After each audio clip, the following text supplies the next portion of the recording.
আশা করেই ঘর থেকে বের হয়েছিলাম যে আজকে মনের মতো ঘোরাঘুরি করব আর কিছু কেনাকাটা করব। কিপটা জামাই নিয়ে কোথাও বের হলে যা হয় আর কি। আসসালামু আলাইকুম, সবাইকে শুভ সকাল জানাচ্ছি নতুন আরেকটি লাইফস্টাইল ব্লগ ভিডিও দেখার জন্য। আমার বেলি গাছে দেখেন মাশাআল্লাহ অনেক অনেক বেলি ফুল ফুটেছে। প্রায় শীত ছুঁই ছুঁই, কিন্তু শীত কিন্তু পরেই নেই। গত ভিডিওতেও আমি বলেছি প্রচণ্ড পরিমাণে গরম। তো আমার বেলি ফুল গাছে এই সময়তে কিন্তু প্রচুর পরিমাণে বেলি ফুল হচ্ছে। আর যে ফুলগুলো মরে গিয়েছে সে ফুলগুলো আমি একটা একটা করে তুলে ফেলে দিচ্ছি। যখন ফুলগুলো ফুটে সন্ধ্যার সময় আমার এই রুমটার মধ্যে এত সুন্দর ঘ্রাণ, মনে হয় যে রুমের মধ্যে কোনো রুম স্প্রে করার প্রয়োজনই পড়ে না। আর সকাল সকাল এই গাছগুলো দেখতে আমার কাছে এত ভালো লাগে, এত সুন্দর লাগে, গাছগুলো একদম সতেজ হয়ে থাকে। তো যাই হোক, আজকে কিন্তু সকালের নাস্তাটা আপনাদের সাথে শেয়ার করলাম না, সরাসরি চলে আসছি দুপুরে রান্না বান্না করার জন্য।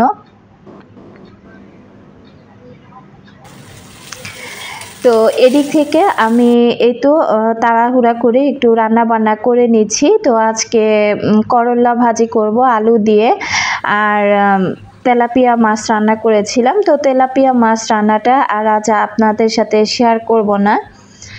আসলে ব্লগ ভিডিওর মধ্যে যদি একটু রান্না বান্না না থাকে, আমার কাছে কেন যেন সেই ভিডিওটা একটু কেমন কেমন লাগে। এই কারণে চেষ্টা করি যে যখন যে কোনো রান্নাই হোক না কেন, দুই একটা রান্না আপনাদের সাথে শেয়ার করতে। আবার রান্না শেয়ার না করলে আমার ভালোবাসার কিছু আপুরা আছেন যারা কিনা কমেন্ট করবেন যে আপু আজকে সারাদিন কাজই করলেন, আপনি কি রান্না বান্না করেন নাই, বা আজকে কি আপনার ঘরে রান্না বান্না হয় নাই। এমন কিন্তু আমার অনেক ভালোবাসার আপুরা আছেন যারা কিনা আমার একদম সকাল থেকে রাত পর্যন্ত আমি কি খাই কি করি A to Z আপনারা দেখতে চান। যেহেতু এটা লাইফস্টাইল ব্লগ ভিডিও, চাইলেও কিন্তু আমি সব কিছু সারা দিনে রান্না বান্না, খাওয়া, তারপরে বিশ্রাম নেওয়া একটানা কিন্তু আপনাদের সাথে শেয়ার করতে পারি না। সব কিছু শেয়ার করতে গেলে বিশাল একটা ভিডিও হয়ে যাবে, আর আমি জানি এত ধৈর্য কারোই নাই যে এত ধৈর্য ধরে আপনারা আমার ভিডিওগুলো দেখবেন। তো এদিকে দেখেন, এই যে এগুলো ছিল খুদের চাল, এগুলো আমার ভাইয়ের শ্বশুর বাড়ি থেকে দিয়েছিল। অনেকগুলো চাল আর কি আমার ভাইয়ের নানি শাশুড়ি নিয়ে এসেছিল। তো সেখান থেকে কিছু খুদ মা আমাকে দিয়েছে। তো এই চালটা না এত ভালো, তো এটা দিয়ে খুদের বোয়া ভাত যখন রান্না করি খেতে কিন্তু বেশ ভালো লাগে। তো চালটা যেহেতু অনেক দিন এইভাবে কন্টেনারে ছিল, তো আমি একটু হালকা পাতলা রোদে দিয়ে ভালো করে একটু শুকিয়ে নিলাম। আর এদিক থেকে যেহেতু রান্না বান্না করছি আর ওই দিক থেকে কাজও করছি। এই করলা আলু দিয়ে ভাজির মধ্যে একটু ধনিয়া পাতা দিলে সেই করলা ভাজিটা খেতে আমার কাছে ভীষণ ভালো লাগে। আর সাথে যদি একটু চিংড়ি মাছ দেওয়া যেত তাহলে তো কোনো কথাই ছিল না। আচ্ছা, আমার সকল প্রিয় আপু ভাই আঙ্কেল আন্টিদেরকে যদি একটা কথা মনে না করিয়ে দেই, তাহলে আপনারা কেন যেন ভুলে যান। প্লিজ ভিডিওতে একটা লাইক দিয়ে দিবেন। গত 2 দিন আগে আমি যখন বলেছিলাম একটা লাইকের কথা, জোর করে বলেছিলাম, আমার সেই ভিডিওটাতে মাশাআল্লাহ 200-র উপরে লাইক উঠেছে। তো আমি কি জানি না যে কেন আমার প্রিয় আপু ভাইয়া আঙ্কেল আন্টিরা একটা লাইক দিতে এত কিপটামি করেন। তো আপনার একটা লাইক কিন্তু আমার এই ভিডিওটি অনেকের কাছে পৌঁছে দিবে, আমি বরাবরই বলে থাকি। আমি কিন্তু এই যে তরকারি পাতিলাটা বসিয়ে দিয়েছি, আর এখন ভাজিটাও বেড়ে নিলাম। কয়েকদিন আগে আমি দেখিয়েছিলাম যে আমার কিচেন ক্যাবিনেটের আর কি দরজাগুলোর চারপাশের অংশ ফাঁকা হয়ে গিয়েছে। তো আমি মিস্ত্রির দোকানে গিয়েছিলাম, যেখান থেকে ক্যাবিনেটটা বানিয়েছি, যারা আর কি বানিয়ে দিয়েছিল। তো সেখান থেকে লোক এসেছে, আর সকালেই আমাকে ফোন দিয়েছিল যে আমি বাসায় আছি কি না। তো যখন শুনছে যে না আমি বাসায় আছি, তখন আর কি সে চলে এসেছে এটা ঠিক করার জন্য। তো আমি দেখলাম যে তারা না এই ক্যাবিনেটের পাশে আর কি যে হার্ডবোর্ড দিয়ে তারপরে সে এটা ঠিক করে দিচ্ছে। তো আমি তাকে আর কি বলতেছিলাম যে হার্ডবোর্ড কেন লাগিয়ে দিচ্ছেন, কারণ আমার শোকেসের পাল্লাগুলো তো সেম সমস্যা হয়েছিল। তখন ওই দোকানদার এসে আর কি কারিগর পাঠিয়ে উনি কাঠ দিয়ে সুন্দর করে আমাকে সেই পাল্লাটা ঠিক করে দিয়েছিল। কিন্তু ওনাদেরকে দেখলাম আবার এই যে হার্ডবোর্ড দিয়ে ঠিক করে দিচ্ছে। তো কারেন্ট ছিল না বাসায়, আর আমি এর মধ্যে রান্নাটাও করে নিয়েছি। তো আমি তাকে বারবার বলতেছিলাম যে ভাইয়া একটু ঠিকঠাক মতো কাজ করেন, কারণ আমার এই ক্যাবিনেটটা অনেক শখের একটা ক্যাবিনেট। এটা যদি ভালো না হয় বা দেখতে ভালো না লাগে, তখন কিন্তু দেখেন আমি আর আপনাদের কাছ থেকে কিছু বানাবো না। তখন সে আর কি বারবার বলতেছিল যে না, দেখতে ভালো লাগবে। তো এর মধ্যে দেখেন সে কি করেছে, তাদের মতো তারা কাজ করে দিয়েছে। তবে এই যে পাল্লার যে অংশগুলো, এগুলো এখন কেমন যেন একটু মোটা মোটা লাগছে। তো এটা যে একেবারে আলাদা করে লাগানো হয়েছে সেটা কিন্তু পুরাই বোঝা যাচ্ছে, এটা একটু কমই বোঝা যাচ্ছে, কিন্তু ওই পাশের দুইটা পাল্লাতে খুব বেশি বোঝা যাচ্ছে। তো এটা দেখে না আমার একদম মনটা খারাপ হয়ে গেল যে আমার ক্যাবিনেটটা আগে দেখতে ভালো ছিল, যদিও পাল্লাগুলো এখন আর ফাঁকা নাই, একেবারে ক্লোজ হয়ে গিয়েছে। তারপরও না আমার কাছে দেখতে কেমন যেন একটা লাগছে, নাকি নতুন নতুন আবার একটা কাজ করা হয়েছে, হয়তো বা এই কারণেও এমনটা লাগতে পারে।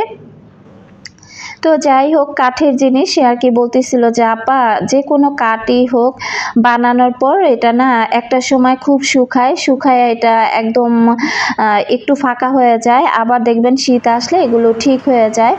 তো কি আর করা, আসলে তারা যেভাবে বলল সেভাবেই তাদের কথা শুনলাম। দেখি কিছুদিন যাক। তো এর মধ্যে আমি দুপুরে গোসল টোসল করে খাওয়া দাওয়া করে নিয়েছি। গতকালকে যে বলেছিলাম যে বিকেল দিকে একটু বের হব, তো তখন আর কি আর বের হওয়া হয় নাই। তো আজকে আর কি বের হচ্ছি। তো এই তো আমি রেডি হয়ে নিয়েছি, আর আমি কিন্তু সত্যি কথা বলতে একেবারে কানা। তো আমি জানেন একটা জিনিস আমি খেয়াল করেছি, আমি যখন মনে মনে একটা জিনিস চিন্তা করি যে না এই জিনিসটা এভাবে না এভাবে করলে ঠিক হবে, বা আমার লাইফে যদি এমনটা হতো তাহলে ভালো হতো। তো এই কথাটা কেন বললাম সেটা একটু পরেই বলি। এর মধ্যে জবার আব্বু ডক্টরের কাছে আগে চলে আসছিল, তো আমি বাসা থেকে আর কি, সে টাকা সাথে করে নিয়ে যায় নাই, টাকা বাসাতেই ছিল। তো আমি টাকা নিয়ে তারপর ডক্টরের কাছে গেলাম, ভিজিট দেওয়া হলো, ডাক্তার দেখলো, এরপর তাকে ওষুধ দিয়েছে। এখন সে আর কি ফার্মেসি থেকে ওষুধ নিচ্ছে। তো আসলে আমি একদম যখন ছোট ছিলাম তখন যখন মানুষ না চশমা পরতো, তো তাদের চশমা পরা দেখে আমি তখন মনে করতাম যে ইস, চশমা পরা দেখে কত ভালো লাগছে, আমিও যদি কখনো এইভাবে চশমা পরতে পারতাম। তো দেখেন এই বয়সে এসে ঠিকই আমাকে আল্লাহ তাআলা চশমা পরিয়ে দিয়েছে। শুধু চশমার ঘটনা না, এমন অনেক অহরহ ঘটনা আমার লাইফে কিন্তু আছে, আমি যেটা মনে মনে কল্পনা করি সেটাই কিন্তু বাস্তবে পরিণত হয়ে যায়। তো যাই হোক, এরপর হাজব্যান্ডকে নিয়ে চলে আসছি কুটির শিল্পে, আর সাথে জুইও আসছে। তো এখানে যাওয়ার পর দেখলাম এত প্রচুর পরিমাণে ভিড়, এত মানুষ, বাপরে বাপ, কি দেখবো আর কি কিনবো। তবে অনেক নতুন নতুন জিনিস উঠেছে। আপনাদের ভাইয়া কি করেছে, মাছ দেখে সে ওইখান থেকে 2 জোড়া মাছ কিনে তারপর দূরে সরে গিয়েছে। তো আমি তাকে বললাম যে একটু আমার সাথে থাকো, আমি দেখি কিছু জিনিস কেনাকাটা করব, অনেক দিন যাবত কেনাকাটা করি না। আর সে এমন একটা অজুহাত দিল, সে বলতেছে দাঁতের যন্ত্রণায় আমার খুব খারাপ লাগতেছে, আমার ভালো লাগতেছে না, তুমি কেনাকাটা করো আর আমি বাইরে আসি। তো আমি যখন ঘুরে ঘুরে একটু একটু করে সব কিছু দেখতেছিলাম আর একটু ভিডিও করতেছিলাম, বুঝেনি তো মেয়ে মানুষ, আসলে এই সমস্ত জিনিস দেখলে কিন্তু তারা একটু আটকে যায়, আর একটু খুঁটে খুঁটে দেখতেছিলাম কি নেওয়া যায় বা কি কেনাকাটা করা যায়।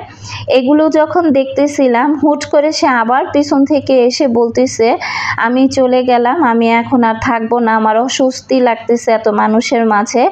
তো আমি ভাবছি কি যে সে মনে হয় সত্যি সত্যি বাসায় চলে গেছে। তো ছোট মেয়ে তো দৌড়ে গেটের বাইরে গিয়ে দেখে যে তার বাবা বাইরে দাঁড়িয়ে দাঁড়িয়ে স্মোক করছে। তো তখন আর কি আমিও চলে আসি, আর এসে আমি একটু রাগ করলাম যে তোমাকে নিয়ে এতদিন পর বাইরে একটু বের হয়েছি, তুমি বা এটা কি করলে, আমি কিচ্ছু কেনাকাটা করতে পারলাম না। তখন সে আর কি হাসতেছিল, বলতেছিল যে করো, কেনাকাটা করো, টাকা তো তোমার কাছে আছে। আসলে কৃপণ মানুষ নিয়ে কোথাও গেলে যা হয় আর কি, ও যদি আমাকে কেনাকাটা করতেই দিত তাহলে কিন্তু ও এমনটা করতো না, হয়তো বাইরে দাঁড়িয়ে থাকতো, আমাকে একটু সময় দিত, আমি কেনাকাটা করতাম। তো যাই হোক, এরপরে যে বাসায় চলে আসছি, আর এসে সে কি করছে, মাছগুলো এভাবে অ্যাকুরিয়ামের মধ্যে পলি ধরে রেখে দিয়েছে। যখন কোনো মাছ কেনা হয় তখন কিন্তু মাছ এনে সাথে সাথে অ্যাকোরিয়ামের পানির মধ্যে ছাড়তে হয় না, এভাবে পলিতে করে মাছ এনে কিছু টাইম অ্যাকোরিয়ামের মধ্যে এই পলিটা চুবিয়ে রাখতে হয়। এরপর 5-10 মিনিট গেলে পরে ধীরে ধীরে মাছগুলো এই পানির সাথে ছেড়ে দিতে হয়। তো যারা অ্যাকোরিয়াম ব্যবহার করেন আমার মনে হয় তারা এই বিষয়গুলো জানেন। তো এখানে 2 জোড়া মাছই আনা হয়েছে। আসলে আমার অ্যাকোরিয়ামটা একেবারে ফাঁকা হয়ে গিয়েছে, বড় বড় মাছগুলো মরে যাওয়ার পর না অ্যাকোরিয়ামটা এখন আর দেখতে আগের মতো ভালো লাগছে না। তো আমি এদিক থেকে এই যে মাছগুলো ছেড়ে দিলাম, আর এখানে 2টা খলসা টাইপের 2টা মাছ আনা হয়েছে, আর ওই যে ছোট ছোট 2টা লাল লেজ বড়, আসলে এটা বেশি সম্ভবত কি মাছ আমি নামটাও ভুলে গেলাম, হয়তো জবরাবুর মনে আছে। তো যাই হোক মাছগুলো ছেড়ে দিয়েছি। এরপর আমার মামি আর আমার মামাতো বোন আমার বাসায় এসেছিল। তো বাসায় আসার পর ওই যে গতকালকে চটপটি বানিয়েছিলাম সেটা আর খাওয়া হয় নাই। তো এরপর মামি আর মামাতো বোন আসার পর আমি না একটু চিন্তায় পড়ে গিয়েছিলাম, শুধু গল্পই করতেছিলাম আর মনে মনে ভাবতেছিলাম যে কি নাস্তা দিব। ওই মুহূর্তে আমি যখন চা বসাতে যাই তখনই হুট করে মাথায় আসলো যে ফ্রিজে তো আমার চটপটিটা বানানোই আছে। আমি বলছিলাম যে ফুচকা বানাবো, পরে আমি আর কি ডালটা যেহেতু পাতলাই ছিল তারপর আর কি আমি চটপটি বানিয়ে নিচ্ছি। অফ ক্যামেরাতে সব কিছু কাটাকাটি করে নিয়েছি, ফুচকাও ভেজে নিয়েছি। তো এখানে বাটিতে করে আমাদের 4 জনের জন্য রেডি করে নিলাম। তো জবা আবারও এই মুহূর্তে ঘুমাচ্ছিল, তো জবা ঘুম থেকে উঠে পরে আর কি খেয়ে নিবে। আমি কিন্তু তেঁতুলের টকটাও বানিয়ে নিয়েছি। তো আমার মামাতো বোন সবসময় বলে যে বিথি আপুর ঘরে সব সময় সব কিছুই থাকে, তো তার যখন যেটা মন চায় সে সেটাই তখন বানিয়ে খায়। আমি কিন্তু বাইরের খাবার দাবার একেবারেই কম খাই। আমি যখন যেটা খাই আমি চেষ্টা করি আমার ঘরে তৈরি করে খাবারগুলো খাওয়ার জন্য, কারণ বাইরের খাবারের চাইতে ঘরের খাবারগুলো কিন্তু খুবই স্বাস্থ্যসম্মত। তো হয়তো বাইরের খাবারগুলোর মধ্যে একটু টেস্ট অন্যরকম থাকে আর ঘরের খাবারের টেস্টটা একটু অন্যরকম থাকে, এই যা। তবে যেটা খাই সেটা কিন্তু একদম ভেজাল ছাড়া খাবার খাই। তো এই তো এখানে ফুচকা ভেঙে দিয়ে দিচ্ছি। আসলে ভিডিও রিলেটেড কথা বলতে বলতে অনেক ভালোবাসার আপুদের কমেন্ট পড়তে পারি নাই, তার জন্য আন্তরিকভাবে দুঃখিত। আর মনটা অনেক খারাপ ছিল যেহেতু আমি কোনো কিছু কেনাকাটা করতে পারলাম না।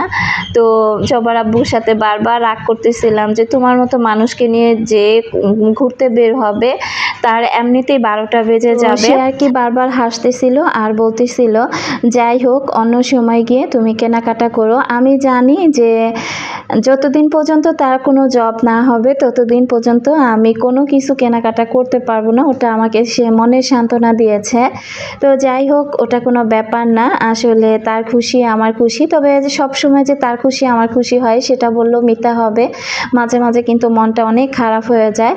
তো যাই হোক অনেক কথা বলে ফেললাম, আপুদের কমেন্ট পড়তে পারি নাই, আন্তরিকভাবে দুঃখিত। আজকের মতো বিদায় নিলাম ফুচকা খেতে খেতে। আল্লাহ হাফেজ।